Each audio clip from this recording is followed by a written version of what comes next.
Oh yeah, this one's going deep. It's in the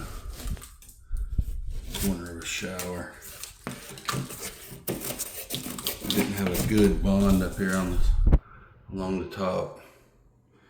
And so water's probably pitching back into that corner too.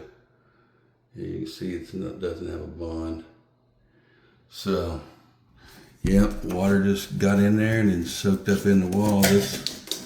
I thought it was going to be a small repair, but it's pretty deep. I'll have to get through all the layers of drywall mud. Step one, and then get it cleaned up, sand.